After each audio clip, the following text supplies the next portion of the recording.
Welcome back after the break. और अब हम बात करेंगे सियासत के ऊपर, क्योंकि सियासत में काफ़ी हलचल मची हुई है। अगर पीटीआई के हवाले से बात करें तो काफ़ी इख्तलाफात सामने आ रहे हैं और टाउट की बातें की जा रही हैं, करप्शंस के हवाले से बातें की जा रही हैं। इवन दैट के जो पार्टी के अंदर रहनुमा है वो और जो साबका लोग हैं वो ही एक दूसरे पर इल्ज़ामात भी लगा रहे हैं, चाहे रऊफ़ हसन साहब हों, उनके हवाले से, फिर सलमान अकरम राजा के हवाले से बातें की जा रही है, फवाद चौधरी, फिर शेर अफजल मरवत। किन किन का नाम लिया जाए मुझे तो अब समझ नहीं आ रही, क्योंकि इससे पहले जब हम बात करते थे बहुत से रहनुमाओं से तो कहा जाता था कि it's a difference of opinion, लेकिन अब तो गहरे होते जा रहे हैं इख्तलाफात भी। फिर दूसरी जानिब बातें की जा रही हैं हुकूमत की जानिब से कि ये सिर्फ और सिर्फ डील की बातें हैं, सिर्फ और सिर्फ एनआरओ लेने की बातें की जा रही है। बट असल हकायक क्या है, इन तमाम तर सूरत हाल पर हम बात करें। बिल्कुल ऐसे हमारे साथ सीनियर रहनुमा पाकिस्तान तहरीक इंसाफ शौकत यूसुफ से। शौकत साहब, जिस तरह गजल ने बताया कि हम जब ये देखते हैं कि पाकिस्तान तहरीक इंसाफ सही सिमत में जा रही है, अपोजिशन को मिला रही है, ग्रैंड अलायंस की बात करिए, उसी वक्त से ही अंदरूनी इख्तलाफात का शिकार हो जाती है। पहले शेर अफजल मरवत को साइड लाइन पे किया जाता है, फिर फवाद चौधरी साहब और शोएब शाहीन का मामला आपके सामने। और चौधरी साहब ने तो हमारे प्रोग्राम में भी कहा कि वो तो गैर मुनासिब आदमी है, पता नहीं फ्रॉडिया, ये और आप सिर्फ मेरी बात सुने। जी हाँ, आप सिर्फ मेरी बात सुने, उस फ्रॉडिया की बात ना सुने। तो सर, ये पाकिस्तान तहरीक इंसाफ के अंदरूनी मामलात हल क्यों नहीं हो रहे? बिस्मिल्लाहिर्रहमानिर्रहीम, बहुत शुक्रिया। पहली बात तो ये कि तहरीक इंसाफ जो है ये वर्करों की पार्टी है, कारकुनों की। इसमें इमरान खान के अलावा कोई दूसरा लीडर है नहीं जिसकी वजह से हम ये कहें कि जी वो लड़ रहे हैं तो पार्टी खराब हो जाएगी, या वो चले जाएंगे तो पार्टी खराब हो जाएगी। कितने लोग छोड़कर चले गए। 8 फरवरी को लोगों ने वोट फिर भी इमरान खान को दिया। तो ये मतलब मुझे समझ नहीं आ रही कि ये इतना हाईलाइट किया जा रहा है इसको। ये जितने लोगों का नाम आपने लिया है, ये इससे क्या फर्क पड़ेगा? मुझे तो कोई वो नहीं लग रहा है। वर्करों की पार्टी है। जो इमरान खान अगर आज भी काल देगा तो वर्कर निकलेगा, अपने खर्चे पे निकलता है, अपने उस पे कुर्बानी भी दे रहा है। तो लीडर तो बस सिर्फ नाम है और उनसे कोई फर्क नहीं पड़ेगा। ये जो गवर्नमेंट की तरफ से पूरा जोर लगाया जा रहा है कि जी पार्टी में इख्तिलाफात हैं, पार्टी डिवाइड है, क्या फर्क पड़ेगा इससे? ये 10 और भी लड़ाइयां हो जाए, अगर आज इमरान खान ऐलान करता है कि इस्लामाबाद जाना है तो सारे लोग निकल आएंगे।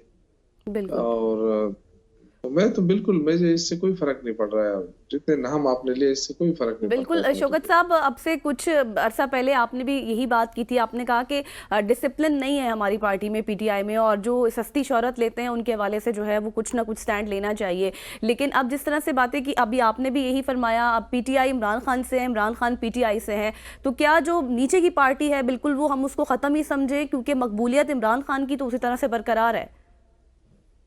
इमरान खान की मकबूलियत तहरीक इंसाफ की मकबूलियत खत्म कैसे हो सकती है? ये बातें की जाती है ना अभी तो वैसे। जी जी, नहीं, मतलब मैं ये कह रहा हूँ ना कि मकबूलियत तो लीडर की होती है ना। तो लीडर तो इमरान खान है, उसी की पार्टी है।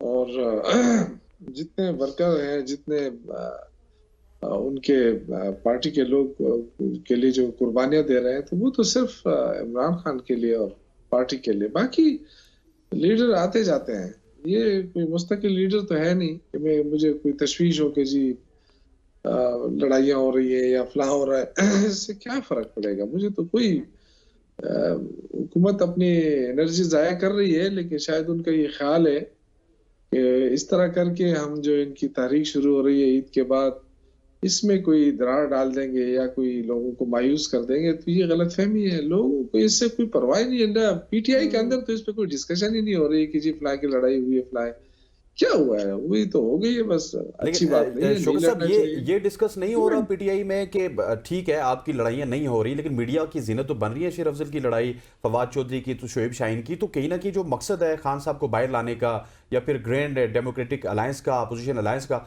वो मकसद तो डिले हो जाता है ना। फिर इससे क्या फर्क पड़ेगा? मुझे समझ नहीं आ रही है। फर्ज करो शोएब शाहीन साहब और फवाद चौधरी की लड़ाई हो गई, तो इसमें इमरान खान पे क्या असर पड़ता है? देखिए, काम गलत हुआ है, लड़ाई नहीं होनी चाहिए, लेकिन क्या असर पड़ता है आप मुझे बताएं। वर्कर जो है वो तो इमरान खान की वजह से शौकत साहब, अभी आप कह रहे हैं डाइवर्ट हो जाती है टेंशन, जिस तरह आप कह रहे हैं ना, फर्क नहीं पड़ता, लेकिन आपके मुखालिफिन को फर्क पड़ता है, क्योंकि वो ये बात कह रहे हैं कि आप लोग चाहते ही नहीं है कि खान साहब बाहर आए। नहीं, इंशाल्लाह खान साहब आएंगे बाहर। वो मुखालफिन को और भी बड़ी पड़ी है, मुखालफिन को सिर्फ ये नहीं पड़ी है, मुखालफिन को तो और भी बड़ी तकलीफ है कि हम सब कुछ कर चुके हैं लेकिन फिर भी पार्टी को खत्म नहीं कर सके। आज भी पाकिस्तान की सबसे मकबूल तरीन पार्टी है तहरीक इंसाफ।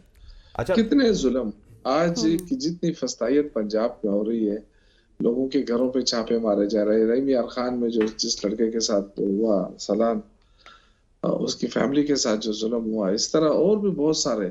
वहां तो पंजाब में तो सियासत ही खत्म हो रही है, मतलब सियासी कल्चर को दबाया जा रहा है। लेकिन इससे मैं नहीं समझता कि सियासत खत्म होगी। इससे इस तरह के मजालिम पहले भी हुए हैं लेकिन मुल्क को नुकसान हो रहा है। और एस्टेब्लिशमेंट को जो खत लिखे हैं इमरान खान की तरफ से, उसमें इन्हीं चीजों का जिक्र किया है कि देखिए, नाम काम वो कर रहे हैं, बदनामी आपकी हो रही है। और ये न मुल्क के लिए नाम कमा सकते हैं, न एस्टेब्लिशमेंट के लिए नाम कमा सकते हैं, क्योंकि अवाम इनके साथ नहीं है, अवाम ने इनको वोट नहीं दिया है। शौकत साहब, खत का इसलिए लोग जवाब नहीं इनकी आ रहा इज्जत ना, नहीं करते। खत के जवाब भी नहीं आ बिल्कुल रहे ऐसे ही और खत के जवाब भी नहीं आ रहे। और गजल एक पॉइंट, क्योंकि हमारे पास वक्त कम है, सॉरी टू कट यू, बिल्कुल। परवेज खटक साहब के हवाले से सर खबरें आ रही हैं कि परवेज खटक साहब ने हाल ही में मुलाकात भी की थी मौलाना फजल रहमान साहब से, और अब ये खबरें आ रही हैं कि वो पार्लियामेंटेरियन तो नहीं चला सके, उसके बाद उन्होंने सियासत से किनारा कशी कर ली थी, लेकिन कुछ जराए ये कह रहे हैं कि वो बहुत जल्द जमीयत उलमा इस्लाम फजल रहमान ग्रुप का हिस्सा बनने जा रहे हैं। और भाई से भी सुलह कर ली है ना। हाँ, भाई से सुलह कर ली है, ये सुना है। बाकी जेयूआई में शमूलियत की ये भी मीडिया के जरिए पता चला है। बस दुआ कर सकते हैं। देखिए, हर का अपने अपनी वो है, पसंद नापसंद है अपना।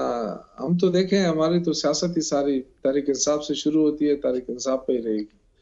अल्हम्दुलिल्लाह खड़े हैं बस, चाहे कुछ मिले ना मिले, कुछ कोई अहमियत दे ना दे, लेकिन अपनी पार्टी के साथ खड़े हैं। ठीक हो गया शौकत साहब, आप जैसे वर्कर तो हमेशा से खड़े ही रहते हैं। Thank you so much for joining us. सबकी सोच में हमेशा आपसे बहुत ही अच्छा लगता है। खवातीन औजाद हमारे साथ मौजूद थे, शौकत यूसुफजई साहब पाकिस्तान तहरीक इंसाफ के रहनुमा। यहाँ पे वक्त हुआ चाहता है एक शॉर्ट सी कमर्शियल ब्रेक का। ब्रेक लेते हैं, वापस आते हैं। Stay with us.